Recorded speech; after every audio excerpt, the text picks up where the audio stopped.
Welcome to Talking Out Your Glass. I'm Sean Wagoner. An abandoned, dilapidated swimming pool in the forest.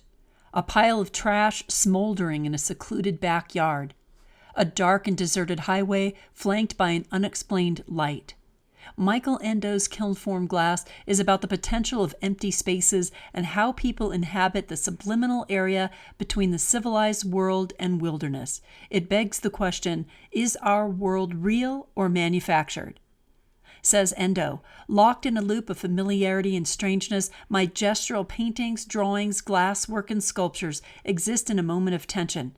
By depicting the boundary between a wild space and the city, I present scenes where my interest in alternative communities, the relationship between space and psychology, occult knowledge, ecology, and the uncanny converge. To reveal and examine the experiences people tend to gloss over is Endo's primary aesthetic goal. He states, some people get turned off by what they perceive as a darkness to the work, but it doesn't bother me. They are entitled to their own opinion and I don't consider it while I am making the work. I don't think the work is exclusively dark. People read that into it, but I am interested in exploring these marginal spaces and experiences and bringing them forward. Endo's work is currently on view in What Remains, the fourth exhibition at the Byre, a centuries-old stone barn turned into an exhibition space by Bullseye Projects in Caithness, the northernmost county in mainland Scotland. What Remains features site-specific installations and works by Celia Dowson, Catherine Dowson, Endo, and April Sergeant that reflect on stories and experiences reconstructed from fleeting shadows in memory and the earthed-over remnants found in the landscape. The show will remain on view until March 2026. Born in Portland, Oregon in 1979, Endo received an MFA in painting from Cranbrook Academy of Art, Michigan in 2009, and a BA from Portland State University, Oregon in 2005. His studio work has been included in national and international exhibitions at venues such as the National Glass Center in Sunderland, UK, Disjecta, Portland, Oregon, Wenwen Art Center in China, and Bullseye Projects, Oregon and New York. Endo is currently the curatorial consultant at Bullseye Projects, organizing exhibitions at the Byre and assisting with traveling exhibitions and art fairs. In 2019, he moved to Yucca Valley, California, where he founded High Desert Observatory with his partner, Emily Endo. Michael is currently the artistic director at Pilchuck Glass School. This year was a banner year for both interest in and enrollment at Pilchuck, says Endo, who cites the school's successful casting conference and upcoming design conference as high points. Enjoy this conversation with the artist about his studio practice and the balance he maintains between curation, administration, and studio, as well as the role Pilchuck plays in glass education around the world. Many thanks to the sponsors of this episode of Talking Out Your Glass.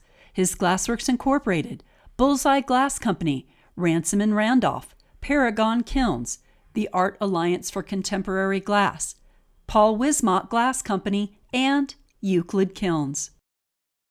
For more information on our sponsors, visit talkingoutyourglass.com. Click on Episodes Season 10 and Michael Endo. A heartfelt thank you is extended to Michael Diamond, our new Patreon supporter and co-producer of the show. Michael Endo, thank you so much for joining me on Talking Out Your Glass podcast. Thanks for having me. I'm excited to be here. A native of Portland, Oregon, your story in glass really begins at Bullseye Glass Company. Talk about your evolution there, which begins in 2009 with your role as registrar. Yeah, it was sort of an interesting Craigslist ad that I answered. I had wrapped up grad school at Cranbrook Academy of Art and moved back to Portland, Oregon, where I'm originally from, as you said. And it was 2009, so we were still in the midst of the recession. And I found some day labor work to kind of get me by until I found a job in the arts. And so the ad for Bullseye was the first art-related ad that I'd found in Portland. So I applied for the job not knowing anything about Bullseye Gallery, let alone that it was attached to a glass company. And I didn't know a lot about glass either. And I really just applied with my experience working for other artists. And I had just come off a stint working for Beverly Fishman, who works mostly with stainless steel at the time, or did work mostly with stainless steel at the time, and which is the surface is more fragile than glass. So I thought those skills would translate well, and luckily, Lonnie McGregor hired me. And then how did that evolve? Because you have served many roles at Bullseye Glass Company. Yeah, it was. I started off as the registrar, just checking in artwork and uh, you know, preparing artworks for exhibitions. And at the same time, it wasn't my goal to work for a gallery in that capacity. And so I'd been applying for university positions and seeking to become an educator and kind of continue my path as an educator. I was teaching a little bit during grad school and, of course, teaching some courses even before then. And Portland State University started offering, or had offered me a position, and Portland Community College, I had submitted to be in their faculty pool, and they were contacting me as well. And so I was actually preparing to leave Bullseye and focus on that. That's when Lonnie McGregor kind of took me aside and said, if you're interested in teaching, why don't you teach for us? And that started a path where for several months, or it was supposed to be an extended period of time, it changed, as I'll explain, but I moved sort of half-time into the research and education department, working with Ted Sawyer, and then the other part, I was doing my registrar duties, checking in artwork.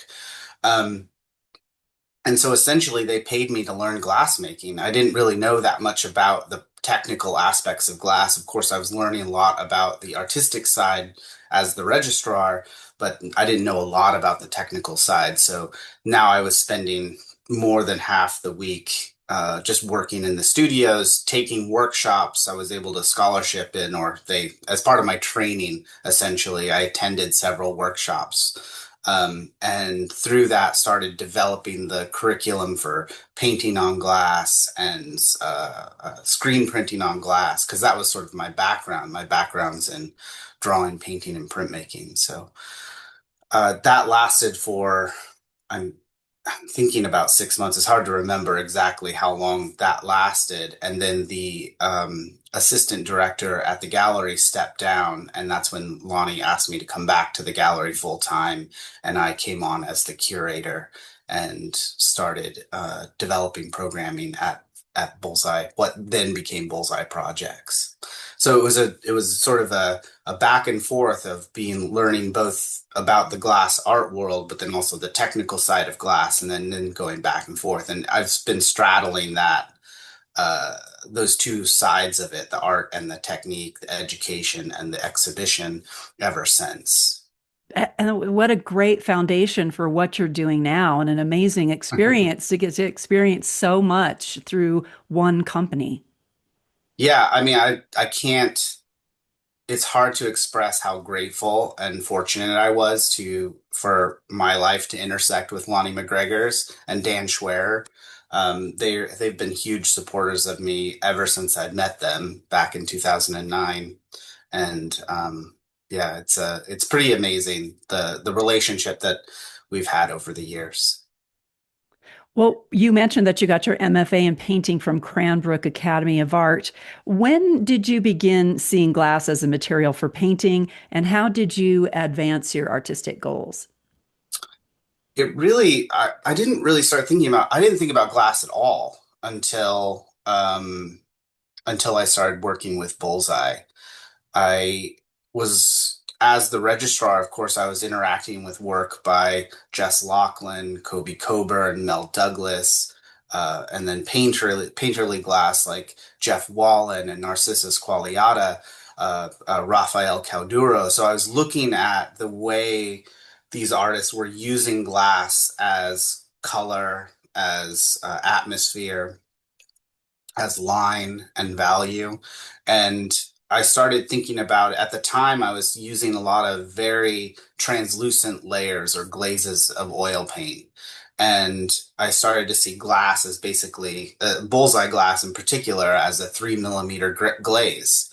So all of a sudden, like, oh, instead of mixing the color and applying it, I'm cutting the color and applying and adding and fusing that together, thinking about it in that sense. And so it really wasn't until coming in contact with some of those artists' work that I started to think about, oh, this translates actually pretty well, given the types of atmospheres, textures, and colors that I was using at the time.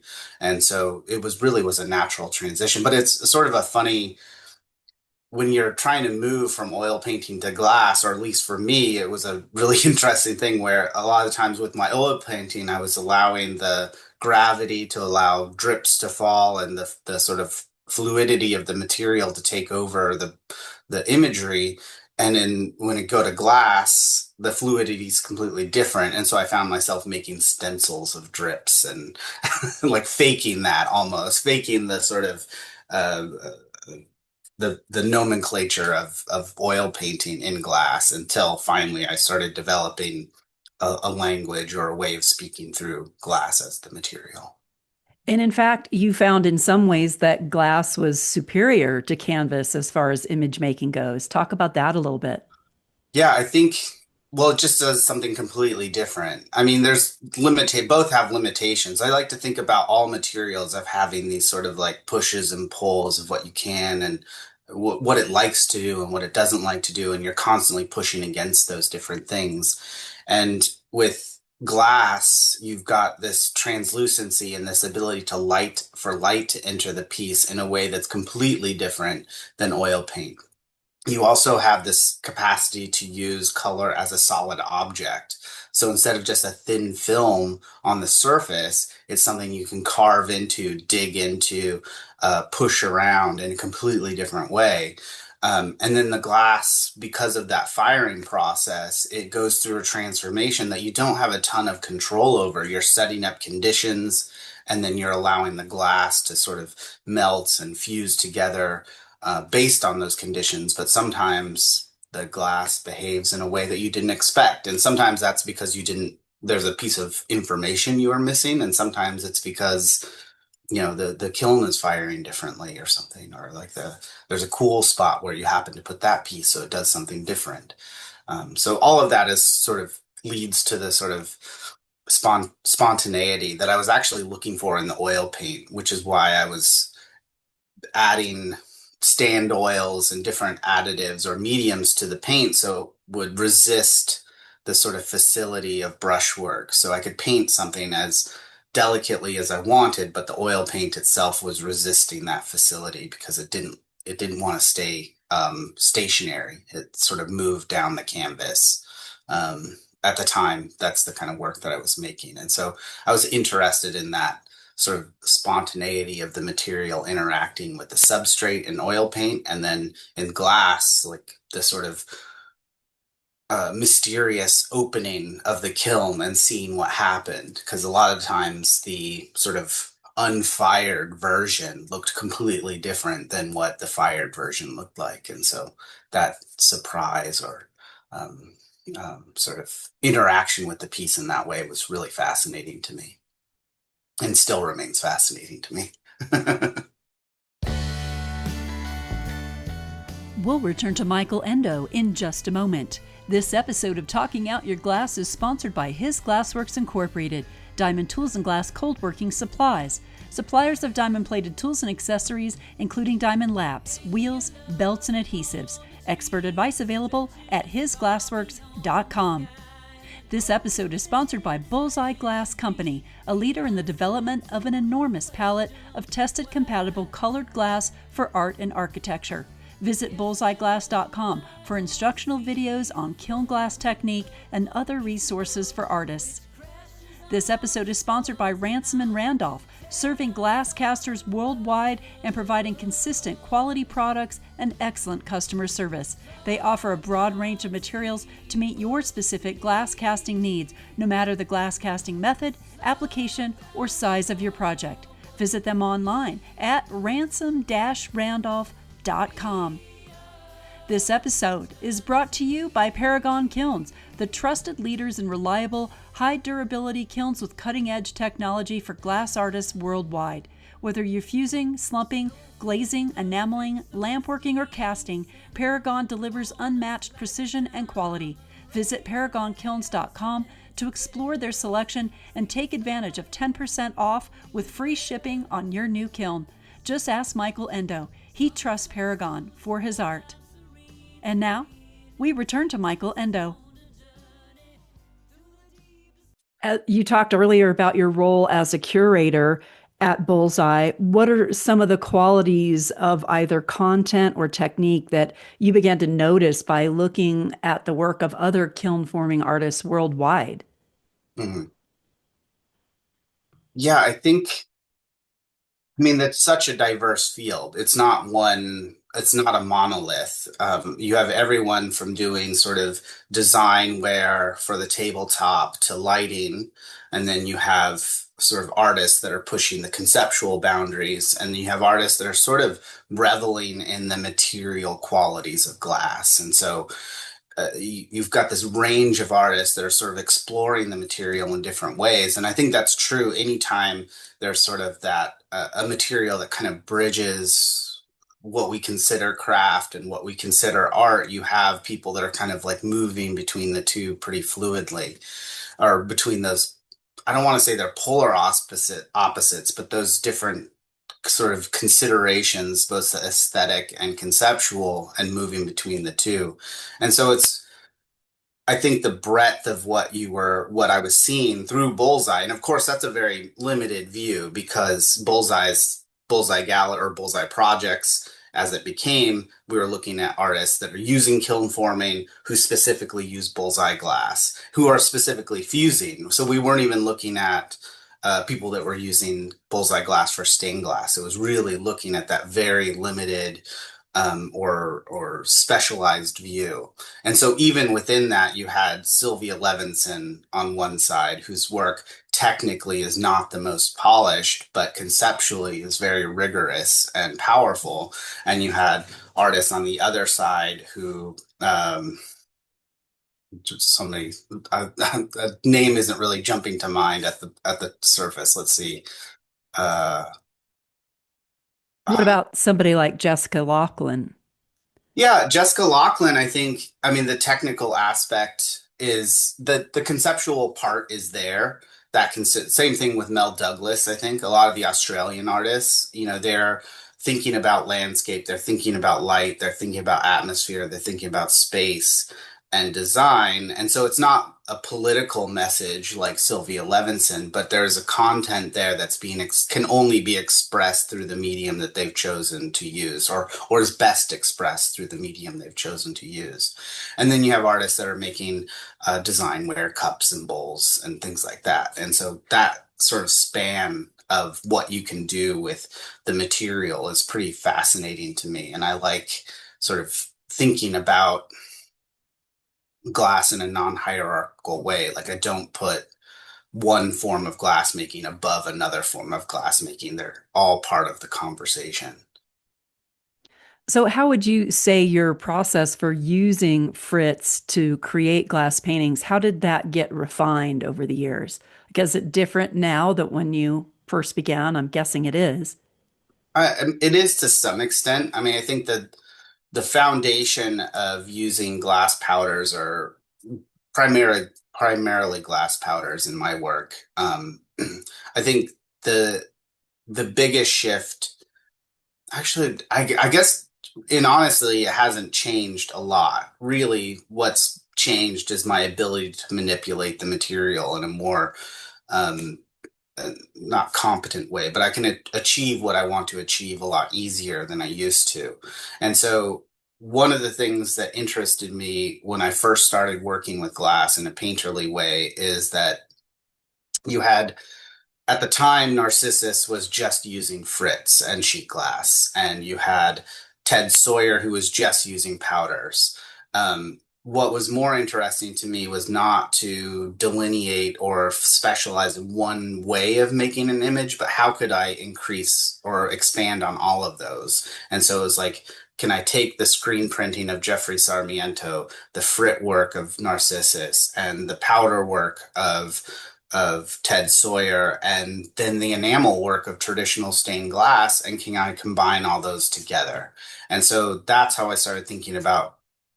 So I was really at the beginning was trying anything that would make a mark, from like enamel die chem markers to see what would happen if I fused those onto the surface, to underglaze pencils, to sandblasting, screen printing, just trying anything to make a mark. And through the years, I've sort of honed it down to several things that I think work really well for the types of pieces that I'm making, but I try to keep all of those other techniques kind of in my toolkit. It's not something that I've really explored fully. So like the painterly effects that Narcissus is now using more so, and then Tim Carey, his sort of student, is using. That's not something that I'm particularly interested in, but it's something that I play around with in the studio, but it's not something that I exhibit. But I'm interested in sort of keeping in the toolkit all the different ways of working with glass and the ways of making imagery on glass. Your work has always been fairly monochromatic. Why? I think what a lot of that stems out of at the time when I started exploring glass, and it's still of interest today. Like I how could I say this? I mean, I think what really happened is that I started working. I had an exhibition back in 2009, 2010, where I wanted to use the materials of the places that I was depicting. So I was depicting a lot of imagery from abandoned spaces, construction sites, industrial spaces. And so the whole show was made from like industrial canvas instead of fine canvas. And I was making paint out of charcoal and the gypsum from drywall, and so that was sort of my color palette. I had the sort of off-white of the industrial canvas. I had the blacks from the charcoal, and then the whites from the gypsum board.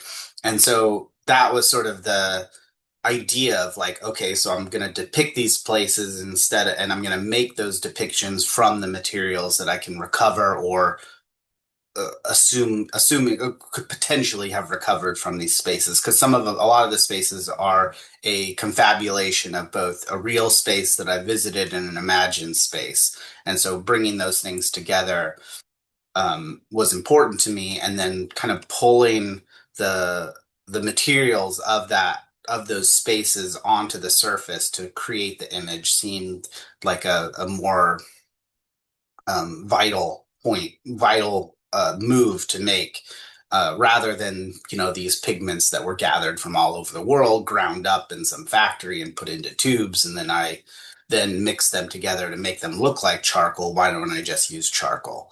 And so as I moved into glasswork, like that's still the ideas and the feeling that I got from that charcoal work and my drawing practice using charcoal just sort of translated into the glass. And so the color, I always want to be more subtle. I want it to not overpower the atmosphere that I'm trying to create. And so a lot of times that's sort of guiding the color or lack of color choices or monochromatic choices.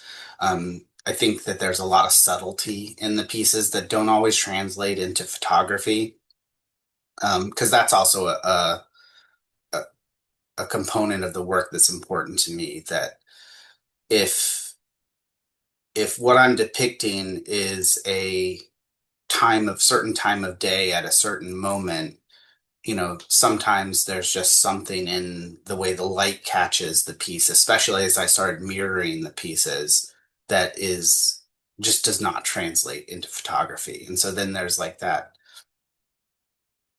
moment that you capture. So if you're walking through the woods and all of a sudden you turn the corner and the light's coming through the trees just right, and you capture it's catching the dust and the spores in the air, and you see the sunbeams as a physical manifestation, Like there's sort of something sort of magical or transformative about that experience. And so how can I create that in a static image? And glass for me has been a way to do that because it changes with the light. As it hits the glass, it refracts, it moves. And then once the pieces are mirrored, then all of a sudden you're adding this other layer to it where depending on the number of people looking at it to how the light is in the space, the piece is going to look completely different. Your recent series includes Sentinel, Monolith, Midnight Pool. Let's discuss a few of those works in terms of aesthetic approach and some of the techniques you use to achieve that imagery. It's Mhm. always, you kind of have a very dark, beautiful aesthetic, dark and moody. And I love that. That is definitely down my alley, Michael. Yeah, I think about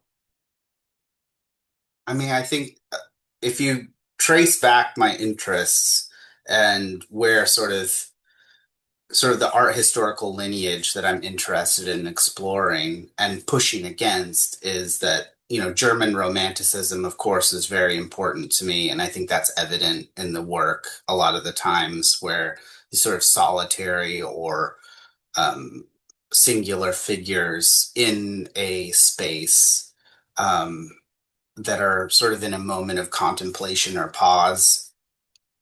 And to me, it's they can be quiet, but it's a moment of like intense psychological transformation that's happening. That's what I'm interested in capturing. It's like, how do you can't capture the profound experience of the sublime necessarily through visuals, other than transporting the viewer into that space and and hopefully they get a feeling of it, of that transformative experience of the landscape of nature or the wilderness and our interactions with it. And then for me, what's most poignant is that boundary point between the built environment and a wild place and what happens in that transitional area.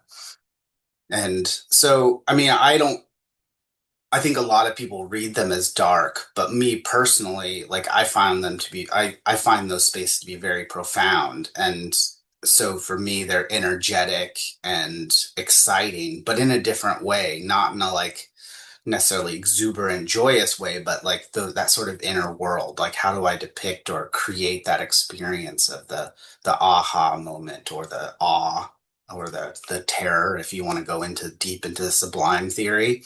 But this idea of the transformative experience that happens internally when you're confronted with something that's much bigger than you. You touched on earlier your works on paper. Say more about those and how they fit into your body of work. Do some of those become glass paintings?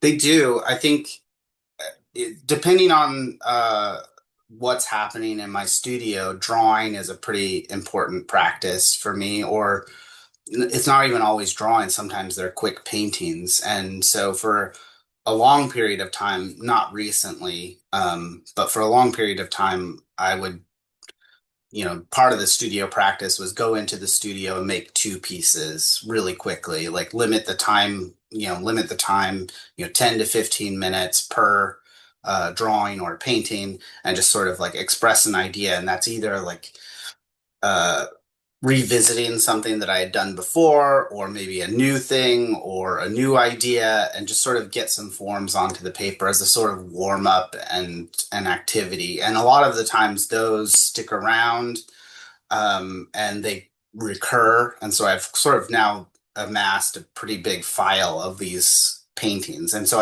I or drawings, painting, works on paper essentially. And so I edited out a lot of the variables. So I use one type of paper. It's a Stonehenge paper, full sheet. I prime them all at the beginning of a sort of month, and then I'll kind of work through them until I exhaust that ream of paper. And then I'll go through and edit. And I'll start pulling the ones that I still find interesting and then discarding the ones I don't think are interesting, and then those sort of become the foundations for future works. When and why did you become interested in casting three-dimensional objects? It, I mean, I think there's something about like curatorially, especially at Bullseye, I was mostly curating sculptural pieces or three-dimensional work. So I started thinking about sculpture a lot more. And on top of that, my wife, Emily Endo, also works sculpturally. And so because we're in I mean, other than what we're going to have for dinner, we only talk about what's happening in the studio.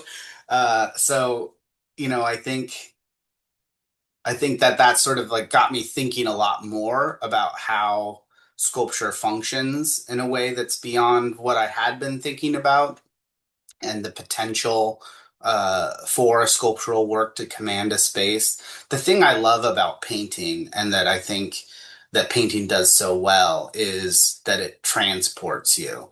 Like all of a sudden you're somewhere else and you're having an experience that's different from wherever the painting is situated. And it's a far away look to me. Like you're looking far. And a sculpture is so much about the space that it's in that it's actually a close look, like you're looking in close. And that experience of being transported is different. And it's a little theatrical, which I'm always skeptical of, in the sense that it's sort of like a falseness. Um, that's different than a painting. And I know a painting can be referenced to a screen or something like that. But in my experience, like as I experience both paintings and sculptural works or 2D works and sculptural works, there's some sort of like suspension of disbelief in a sculpture that's different than the suspension of disbelief in a 2D work. And so I hadn't really thought about making sculptural pieces other than there was a time where I was creating sort of maquettes of the spaces I wanted to depict in a painting. And so thus I was working sculpturally in that sense. I was creating a sort of diorama that then would translate into a painting piece.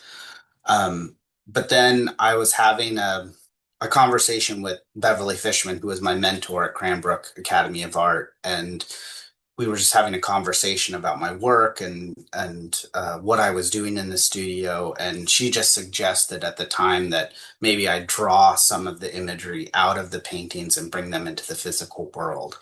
And so that's when I started thinking about, okay, what are these objects that um, exist kind of are common occurrences within these works that I'm making, and can I bring them into a space and create that similar sort of feeling? And so I think I started with a piece called well, I think the first one was like a combination of the two. It was called U-256, and it was a clipboard, a glass clipboard that when the light hit it just right, you saw an imagery of the Trinity bomb testing. And it was for a group exhibition around the Trinity bomb testing.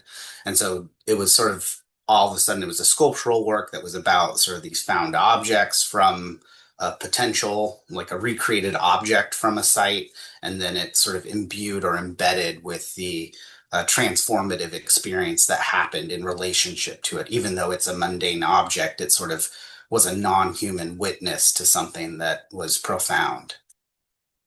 And then on that same vein, it started turning into these sort of stacked altar pieces where I was taking the milk crates that often appear in my work because they're sort of a quick and ready storage, carrying table, furniture solution for people living on the fringes or on the fringes of society. And so those sort of, I started thinking about those as these sort of like totem stacked altar pieces and started stacking those up and then placing objects on top of them, creating a sort of either an altar or a gambling table or a table for um, um, I'm trying to think of the word.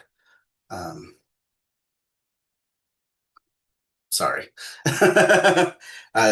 Fortune telling almost, you know, Yeah. for telling the future or predicting the future or thinking about the future. So I think there was a piece called All Possible Futures, and it was a collection of objects that I found around on my walks to work, and I recreated those in glass. So it was like a coffee cup lid, a particular stick that had an interesting shape, a die, um, a crystal, things that I found, and I recreated those in black glass and put them on this altar of stacked milk crates to sort of think about this sort of an object that might exist within my paintings. We'll return to Michael Endo in just a moment. This episode of Talking Out Your Glass is sponsored by the Art Alliance for Contemporary Glass. Join AACG for Collector's Edge, a virtual programming series for new and seasoned collectors. Their premiere was on Friday, November 7th at AACG's Fired Up virtual program from 1 to 2 p.m. Eastern Time, which is free and open to the public with registration. Through thoughtful conversations and panel discussions, this program decodes the world of contemporary glass collecting. Learn how to navigate the art market, build meaningful relationships, and grow your collection with purpose and joy. Visit the AACG website at aacgglass.org for more information and registration links. This episode of Talking Out Your Glass is sponsored by the Paul Wismott Glass Company. Constantly innovating to meet the diverse needs of artists and designers worldwide, Paul Wismott Glass Company introduced Dahl de Verre and COE 96 casting billets earlier this year. Another new addition is an online store where sample sets, Wismott merchandise, billets, dolls, and 8-ounce jars of frit and powder are available to order directly. Handmade in Padden City, West Virginia for over 120 years, sheet glass, larger containers of frit and powder, cullet, and more are still available from your favorite distributors. Learn more and shop Wismott Glass products at wismottglass.com. Sign up for the email list to never miss an update. This episode of Talking Out Your Glass is sponsored by Euclid Kilns, premium quality kilns for glass texturing and fusing. Euclid also produces pottery and ceramic kilns, as well as replacement elements and parts for all brands and custom designs. For more information, visit euclidkilns.com. And now, we return to Michael Endo. How does safety theater and grinding, how do those works fit into these ideas? Yeah, I think the piece is called Grounding, that you're referring to. Yeah, those are, I mean, they're two very different pieces. Grounding was made for, I was invited to partake in a paperweight biennial in the desert. And so I started thinking about the weight of rocks. And at the time I was teaching a lot of classes on body casting, like hands and feet and things like that. And so I started thinking about our connection to the earth and like what holds us down.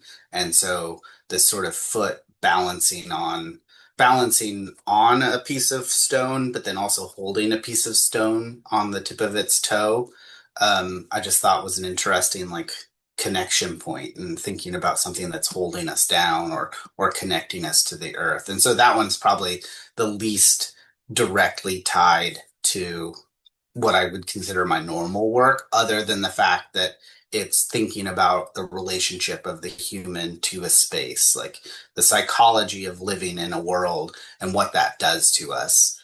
That's a lot about what the work is about. And the same thing with safety theater, like it's a discarded object that was found on the side of the road that I recreated in glass.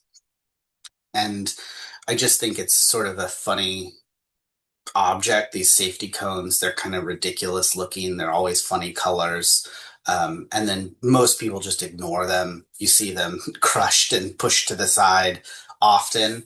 And so it's one of those things that's like it's there for your safety or to warn you, but most people ignore it. And, you know, safety theater is a sort of term that's been bandied about since 9/11, where we've done all these things to supposedly protect us, but in the end, like that taking your shoes off at the metal detector or to go through the airport doesn't do a ton.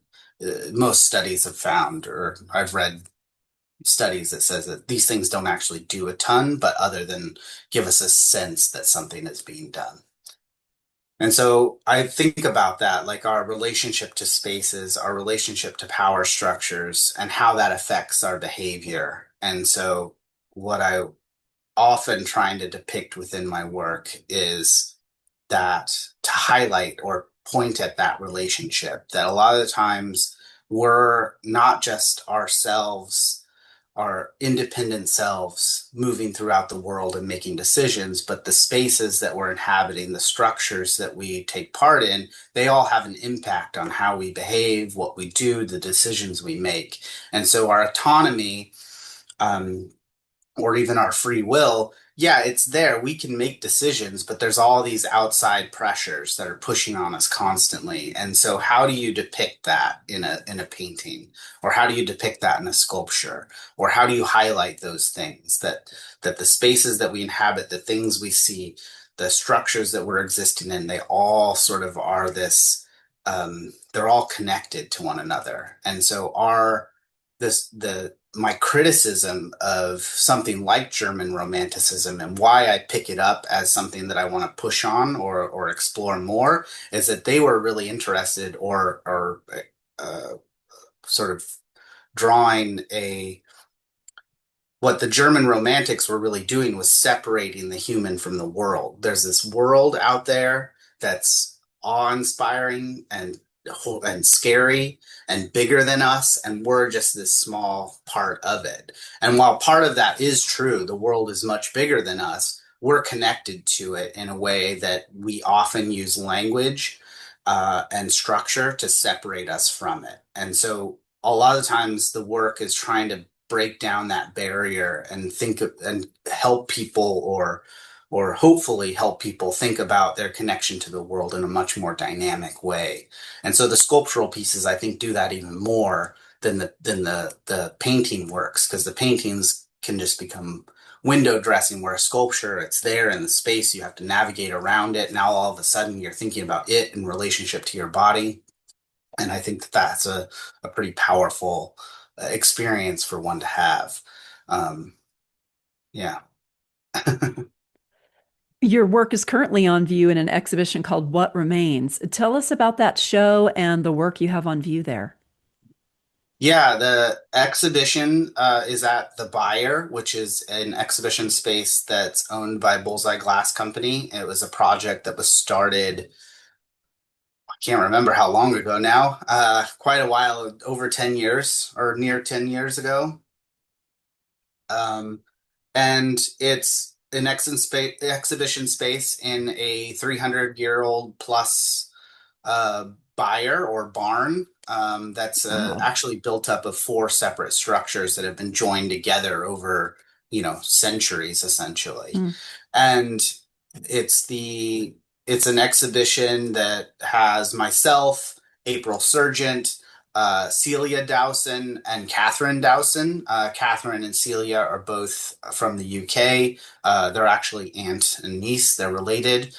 And the exhibition really came out of us, all of our interests and how we think about work and how we think about space and what kind of came up through each of our individual reactions to the environment of Caithness, which is where the exhibition space is, and the buyer itself was sort of thinking about these lasting um, sort of echoes of things that came before. And so Catherine Dowson's installation is really thinking about the cairns, which are these sort of Neolithic sites all throughout Caithness that were likely sacred spaces in some way or another. It's not exactly clear. I think there's still debate about what exactly they were used for. And so she recreated the sort of keystone form from that, from blown glass, and then actually worked with a sound engineer to develop a soundtrack for the installation that's based on the specific hertz of wind blowing over glass of a wine glass, and then also the sound of like a cave or a stone structure, and then taking those two. Um, frequencies and combining them together into a soundscape. Similarly, Celia Dowson created a series of designware. They're actually functional objects and one cast object is and a couple cast objects as well that are really about the capturing the fleeting light of Caithness. So that thing that sort of sticks with people when they talk about Caithness is the experience of the light being that far north, the length of the days, and in the summer and the shortness of the days in the winter is such a dramatic experience up there. And so she really captured a lot of that fleetingness to the environment. And April Surgeon, through a series of works, layering different engraving techniques on top of one another, thinks about the sort of after effects that we kind of carry with us when we experience something. And so a lot of times it's a memory or a shadow of something that we carry with us. And so these sort of layered cameo engravings kind of create that sense of an after image, or something that sticks with us once we've departed. And what I was interested, what I'm always interested in is the things that are left behind and what that kind of tells us about ourselves, especially the things that are left behind on the boundaries or the borders of things. And so I've been to Scotland. I think other than the pandemic years, I was in Scotland every year, sometimes twice a year from about 2011 until, until the pandemic. And so going there every single year, I spent a lot of time sort of exploring the beaches or the coastlines that people didn't go to often. There's a couple beaches that sometimes like detritus from the ocean washes up, but it's like too inaccessible to really gather all that stuff up. And so there's these sort of unintentional middens on the sides of the roads along the coastline. And I just find all those objects sort of interesting, the things that get discarded or lost and are recovered, and what that sort of could tell us about a people that were there. And so thinking about that, I recreated a lot of the objects that I found on the side of the road or along those coastlines in glass, and then situated them in the space as these sort of lost objects that you might wander into this barn, and then there they are. And so safety theater was a part of that. And then a series of paintings, some glass, a glass chip bag or crisp bag, and a glass crushed iron brew can, which is a Scottish soda. And then thinking about these sort of things that are found along the way, and then trying to create these kind of magical, transformative experiences, which glass is so good at throughout the barn. So, in addition to being the curatorial consultant at Bullseye Projects, organizing exhibitions at the Buyer, and assisting with traveling exhibitions and art fairs, you also have some projects going on with your wife, Emily. Talk a little bit about how and when you two met and how you work together. We met in grad school at Cranbrook Academy of Art. I was a year ahead of her. She was in the fiber department. I was in painting, and that's how we initially met. But we didn't know each other very well. And then when I graduated in '09, I moved back to Portland, as I explained, and Emily, a year later, took a sabbatical replacement position at the Oregon College of Art and Craft that was just outside of Portland.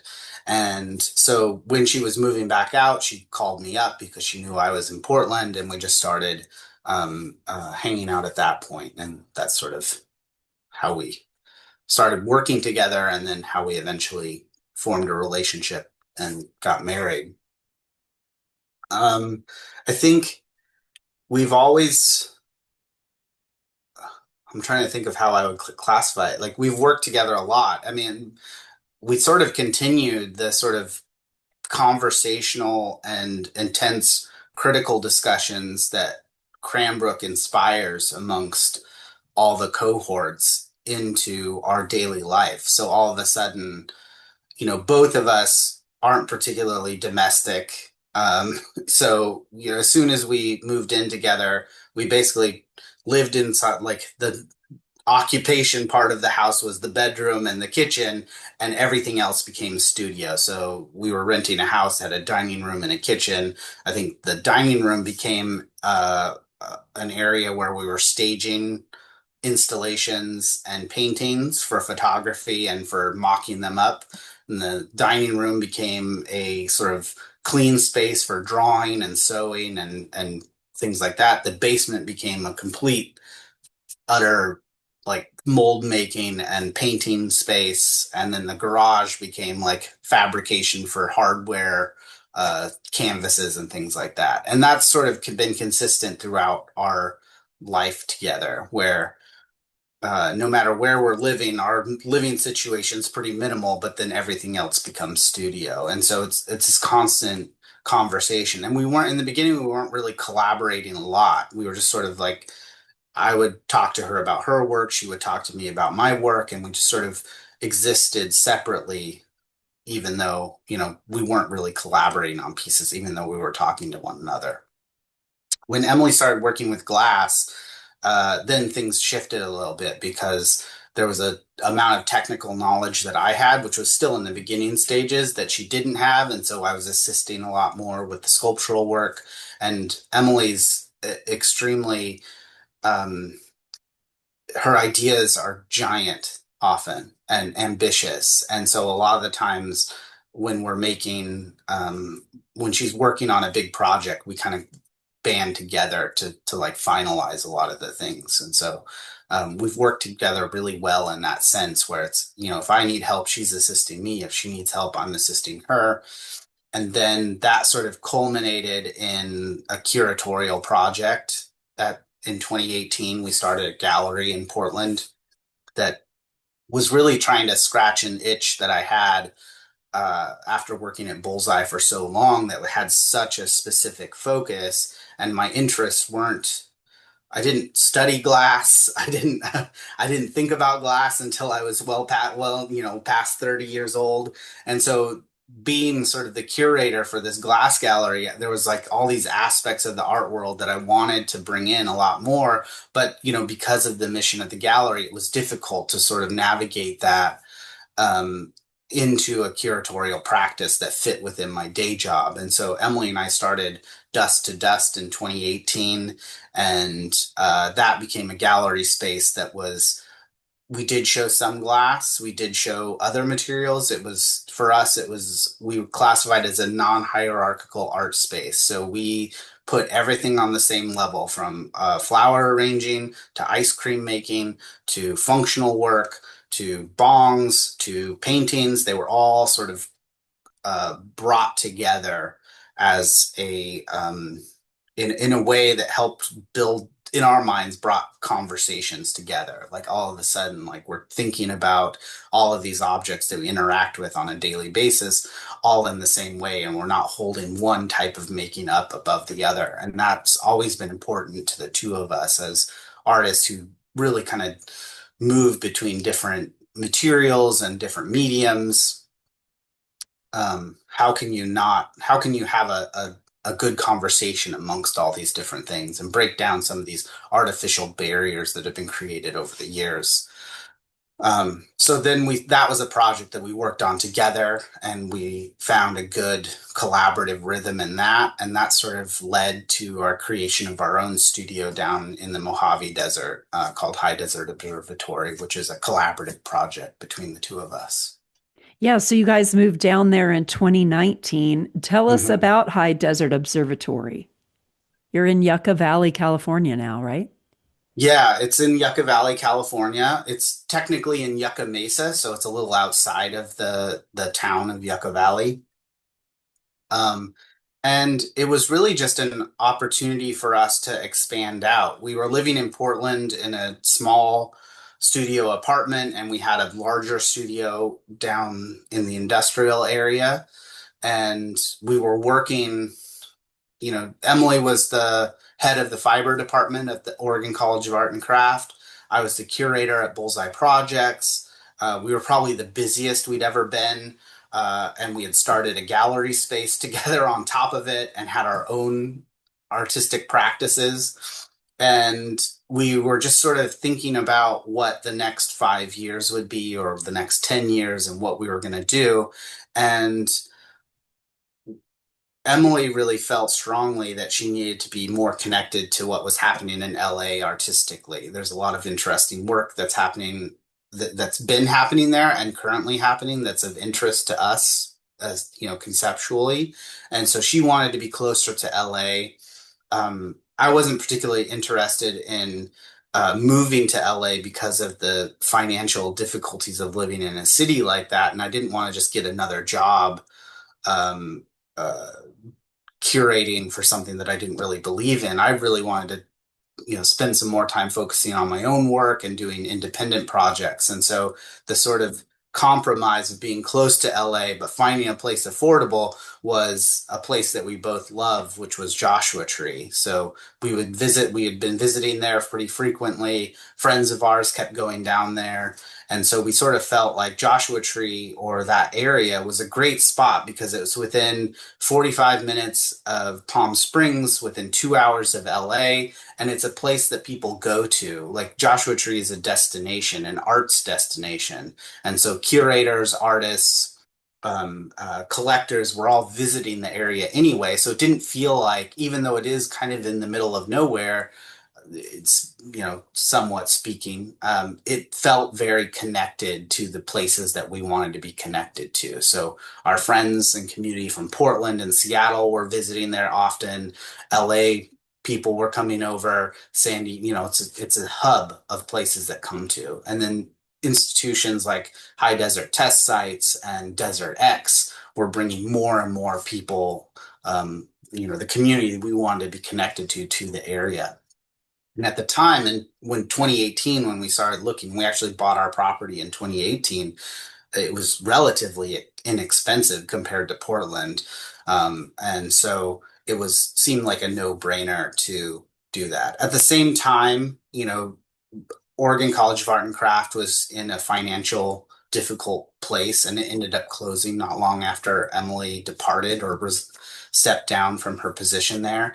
And Bullseye had just been going through difficulty through the lawsuits tied to air quality in Portland, and I knew that the physical gallery space in the Pearl District was likely going to close or shift focus, and it kind of seemed like a good turning point. Like I had been there and helped usher in the transition from Bullseye Gallery to Bullseye Projects. We expanded to having exhibition spaces in Portland, the Bay Area, and New York, Mamaroneck, New York, and then the Byre, so in Scotland. So I was managing exhibitions at all of those locations. At the height of everything, we were doing 5 art fairs a year. And so I kind of felt like I had, if Bullseye was shifting, it was probably a good time to like close a book or change my trajectory in that sense. So it seemed like a good point to kind of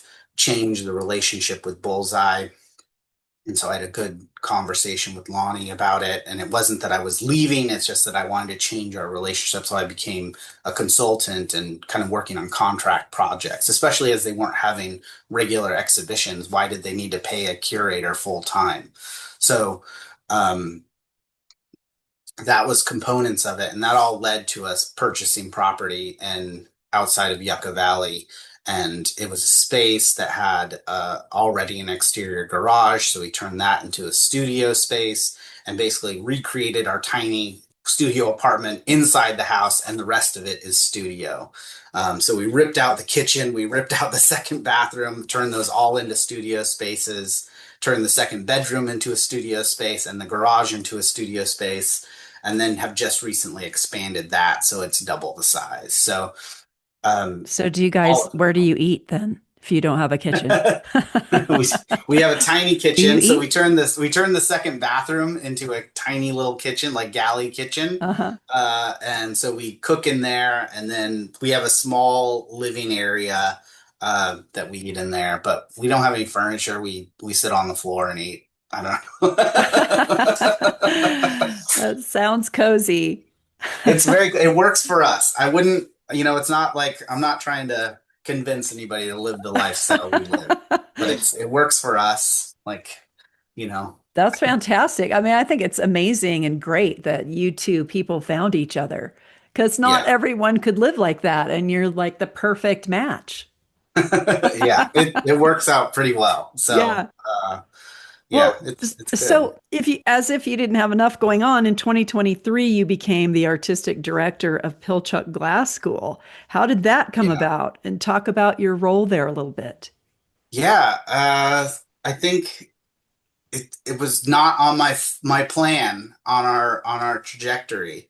So I think so High Desert Observatory sort of expanded out. So it started off as like this little fledgling project, and then we were offering workshops, we were doing fabrication, especially during the pandemic. It was like we pivoted to doing online courses and then started expanding our curatorial practice, the Dust to Dust project. We were doing pop-up exhibitions around, and it just sort of expanding. And it was doing really well from I guess, a business perspective. Financially, it was doing well, and it was really fulfilling.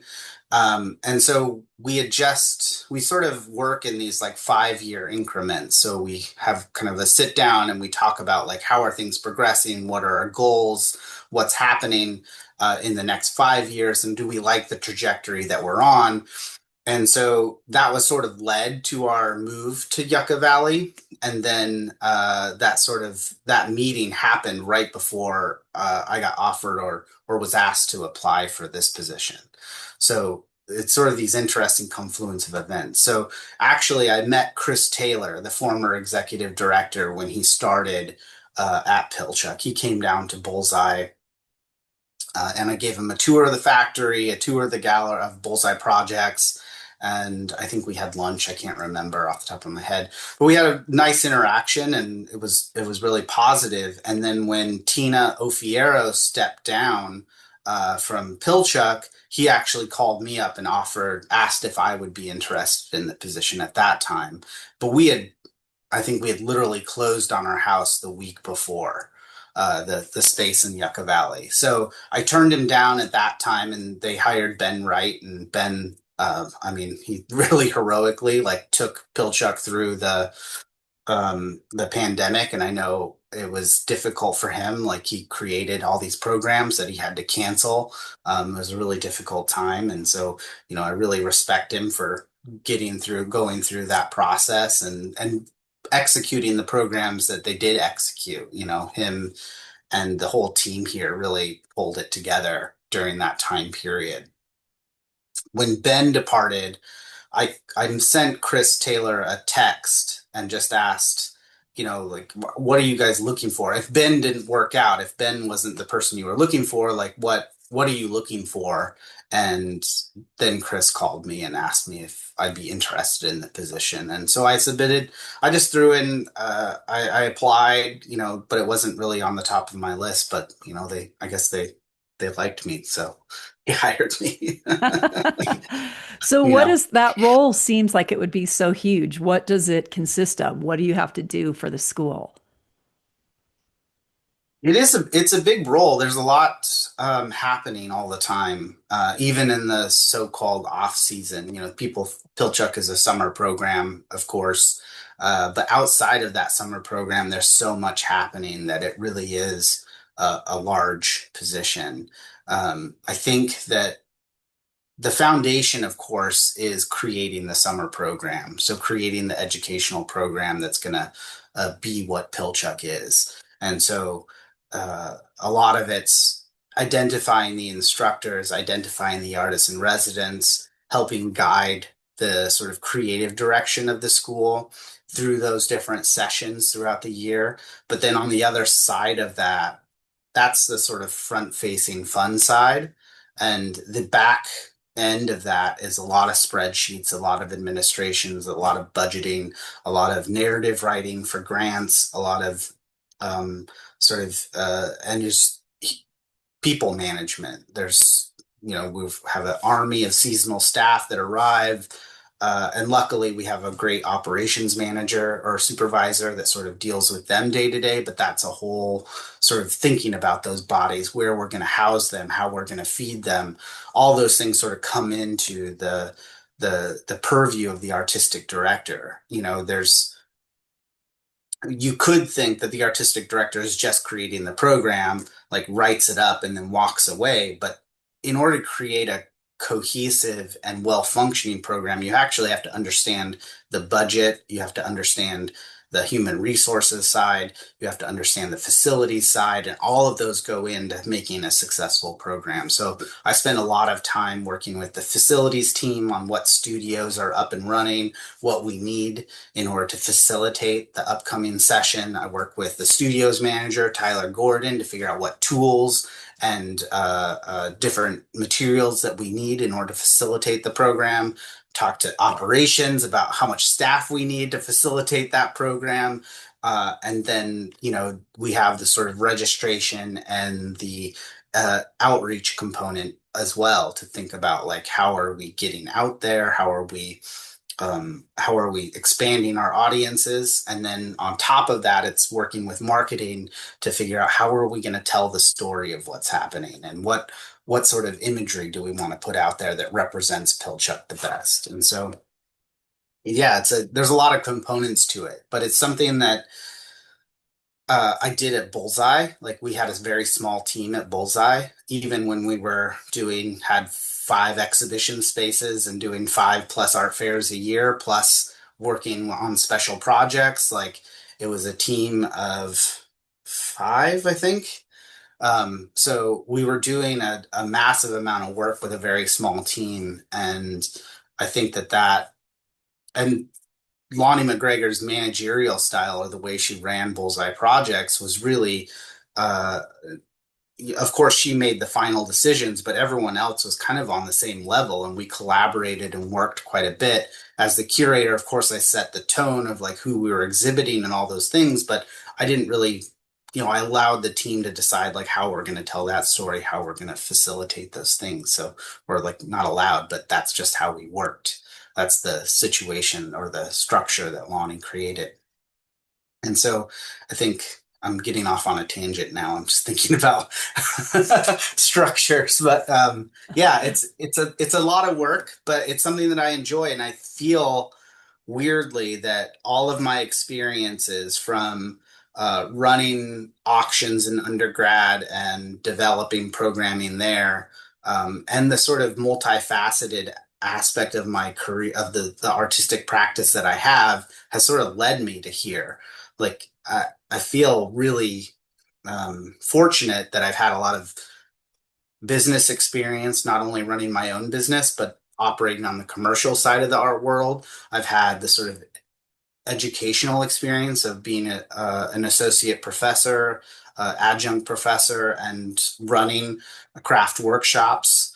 And I feel from the artistic side point of view, as both a curator and an artist, I have a curiosity and an interest in all the facets of making. And so I feel very prepared for the amount of work that it is. And it doesn't feel overwhelming in a way that I think from the outside it could be for me personally. So, do you just go back and forth between um, Seattle and Yucca Valley?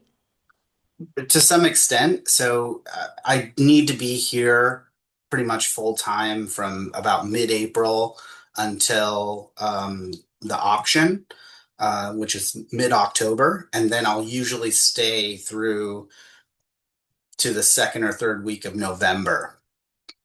We have an event in November called Light the Forest. It's just sort of a community building event here, and I like to be a part of that. And then after that, other than maybe a few rentals and things like that, we don't have a lot happening here on campus. So that gives me an opportunity to both go back to the desert, but it also gives me an opportunity to travel to other cities that may have glass communities that I want to connect with. I see your Pilchuck Glass School casting conference poster in the back there. Oh yeah. I'm just wondering, how did that event go? That was in August, and then hmm Pilchuck's also planning a design conference for 2026. Tell us about those two events. Yeah, I think that the first of all, the casting conference this year was fantastic. I think we brought together a lot of the sort of most well-known glass casters that are currently working today. Of course, we couldn't invite everybody. I wish I could have. But it was just 3 full days of intensive learning, not only during the presentations, but during lunchtime and in between, where there were so many conversations about what people are doing and how they're doing it. And it was really a profound sharing of knowledge around this aspect of the glass world that sometimes is underserved by other organizations that we have. Um, so it was a huge success from an educational standpoint, from an operational standpoint. I thought it went really well. And then from just sort of meeting Pilchuck's mission, it was something that it was needed. The idea I mean, there's a couple things that came into the idea. First of all, being involved with Bullseye for so long, they used to have a biennial conference called BCon, which I loved. They were fantastic experience, but they were sort of large. They were difficult to organize, and for various reasons, they've decided to no longer continue those. And I think that that was a sad day for the glass community because while the Glass Art Society, their annual conference is fantastic in a lot of ways, a lot of times the sort of non-hot shop disciplines of glass are the also run sort of things. They're on the tertiary or on the edge. And where often when I was go to the gas conference, there would only be only like two or three presentations that actually applied to what I was doing in my studio or where my interest lied. Where if you were a glass blower, it was every day there was something, multiple things where you couldn't even attend them all. Um, so I think that that was a loss for the glass community to not have that aspect, that conference. And then when I started in 2023, there was already a program that Ben Wright had started, or either Ben or Jen Ellick, I'm not sure who exactly started that process, but basically had planned a neon symposium here at Pilchuck. And I couldn't attend it because I had other engagements at the time as I was still transitioning into this position, but it went really well. And it was a touching an aspect of the glass community that doesn't often get a lot of attention. And I knew I wanted to continue that. And there was actually back in the day, Pike Powers had organized an architectural symposia here, and so we had evidence that had been done here. We knew it could be done. We have housing, we have studios, we have kitchens, so it's all possible within this within the structure of Pilchuck. And so with the success of the Neon Symposium, as I started planning out future years, I just sort of feel like offering an opportunity for the parts of the glass community that often aren't addressed at things like the gas conference to give an opportunity for them to come together and all share, I think is really important. And so we did the casting conference. We have next year, we're going to do a design and glass focused conference because that's often something that everyone's kind of talking about design. And but there's a lot of stuff, a lot of work that's happening in the design space that I think if we can bring everybody together, all of a sudden we can start kind of creating and create a catalyst for a community where we're talking a lot more about what's happening in these spaces. And in 2028 or 2027, likely, I haven't fully planned it out, but it'll likely be a return of the neon. Uh, we'll call it a neon and plasma conference instead of the neon symposium, but a return of that. And so I'm sort of thinking about these conferences as an opportunity to bring together a community around a specific aspect of glass. And it's something that we can do really well. And so if we can continue that and sort of tap into these other, give the floor to another aspect of the glass community other than the hot shop. Not that we wouldn't do a hot shop focused one, but just sort of thinking about these other aspects of the glass world and bringing those communities together. I think when we chatted earlier, you said that last year was a banner year for Pilchuck, both in interest and enrollment. What does that say to you about the future of glass, and why do you think that's happening? I think that there's a couple different things. I think that there's a lot of different variables that could be responsible for it. I think number one is a growing interest in materiality, both on a professional art level and even people just interested in making. Like a lot of our experiences, especially through the pandemic, were so virtual and online. People are so desperate for something hands-on and something that brings a community together. And so in person. And so that's part of it. From the sort of art world and design world, there's such a desire for tactile things, for texture, for uh, materials that we understand.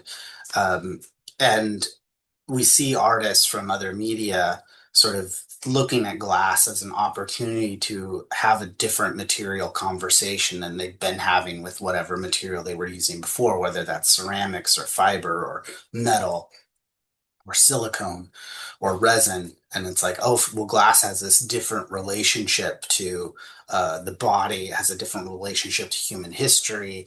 And so all of a sudden there's an interest in glass.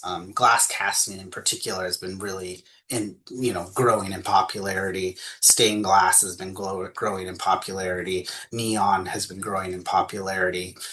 So these sort of relationships to materials and light is something that, from a contemporary art world perspective, is becoming very popular, or at least is some there is being investigated.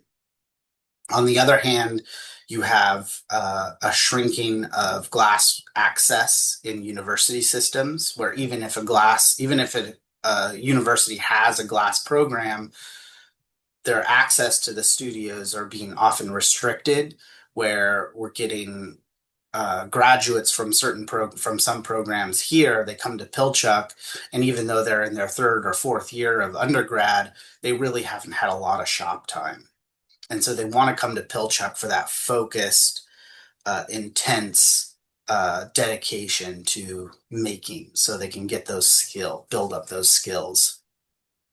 And then I think that the expansion of the program, we went from 17 hot shop classes to 11, and that allowed us to expand out, offering mosaic again, which they hadn't offered in years, offering more stained glass classes, more neon classes, more kiln-based classes, cold working, expanding out into the different aspects of glassmaking, expanded the demographic audience that we were talking to.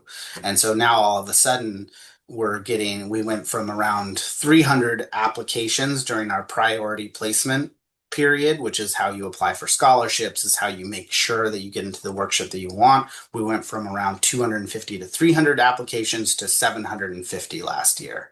So all of a sudden, the pool that we're addressing, the people we're talking to, the age demographic has expanded. We're talking to a much broader audience, and it's not just glass makers. We're receiving about 60% of our applicants had never been to Pilchuck before, and some of them have never taken a glass class before. So we're getting people from other media coming over, people just new to the material, people just excited about the idea of what Pilchuck is, and they want to come here and have the experience. Do you think Blown Away impacted that, or is it something else that's driving people to have increased interest in glass right now?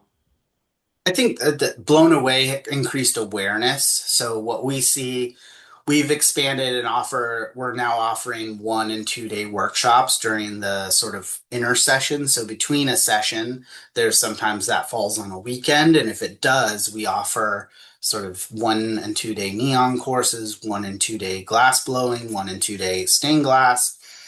And those people are the people that saw Blown Away. They saw Blown Away, they're coming, they're taking a small workshop, they're dipping their toes into the medium. It's rare that somebody saw Blown Away and they're going to shell out $3,000 to take a two week workshop. Like that's like diving deep. That's like ocean diving after your first swimming lesson or something. So you going from water wings and a life vest to like ocean diving. Yeah. So that's not often. A lot of times that's like increasing the awareness at other things like our spring tours events, our Light the Forest, our 1 and 2 day workshops. Like that's that audience that watched Blown Away and they want to know more about what's happening. So on a broader cultural level, Blown Away, of course, was this great uplift, like kind of like the rising sea lifts all boats sort of thing. It's unfortunate it's no longer in existence. Uh, but I think from a registration or enrollment or an interest standpoint of people who are actually going to sign up for a workshop, I think that's a couple different things. I think I've worked really closely with Jamie Altman, our marketing director, to refine how we talk about workshops, how we clarify what each workshop's goal is and what it's doing, what techniques it's exploring, so people know what they're signing up for. And I also look for unique workshops, something that even if somebody's taught a lot before, what can they do at Pilchuck that they can't do at any of these other schools? So in the past, Pilchuck was really the only game in town, but now we have Penland has a great glass program. Haystacks growing their glass program. Oxbow has interesting courses, and of course, Corning is like flooding the market with workshops. So how does Pilchuck stand out amongst all of that? And I think that you think about what Pilchuck can do that the other ones can't. And what we can do is that we offer an immersive glass experience. We have every workshop has glass as either the main or a major component of what's being talked about, thought about, made. And so that sort of hyper focus on that material allows for a conversation, a broader conversation to happen around the material that can happen at these other places. Also, the duration, our workshops tend to be, they range from 1 to 3 weeks long. And in those 3 week long workshops, the level of immersion and work that can happen is totally different than these other places. It's obvious from talking to you that in your glass practice, you wear many hats. And I'm just curious to know, how do you juggle a balance between curation, administration, and your studio practice? Yeah, I kind of think about them as volume knobs. So some years or even some months I'm turning up one and the other ones kind of have to dim a little bit. Of course I have my responsibilities that are non-negotiable, like I have to do those. And the dedication to the school, of course, is and my relationships are number one. And beyond that, it's thinking about like how things fit in. And I've never been a prolific maker. I'm not one of those people that's just like churning things out. A lot of the things that I do take a lot of time. I start a lot of things and I kind of live with them for a while, and eventually they come together into a final piece. Whether that's a painting, and sometimes it's just collecting imagery a lot of the time, and then those coalesce into something. So and then I've always had a day job. So I'm kind of used to having a studio practice that sometimes has like sprints and then maybe a sort of a canter and then another sprint. And so that sort of works for me. And I've always I've been able to balance that, I think, pretty successfully with and being fulfilled both in the studio as an educator and an administrator. And I do get a lot of fulfillment out of creating opportunities for other people. Like, I think that that is something that I get almost more excited about than my own studio practice. Like, as I'm making work, I get really excited, really deep into it and think about it, and I'm really excited to share it with people. But if I turn around and I'm able to move some budget around to create a new residency opportunity for an artist to explore, have the time and space to develop their ideas, like that's I'm through over the moon excited about that. And so creating those opportunities and opening doors for people, I think, is so fulfilling. And that same experience happens as an educator as well. So when I'm teaching workshops, I love that experience and like introducing somebody to a new method of making or a new way of thinking, like that's equally exciting to me as the studio is. So I kind of play around and um, kind of follow wherever I can make the biggest impact, whether that's making work and talking about the ideas that I'm passionate about through my work or opening doors for other people, but either educationally or administratively.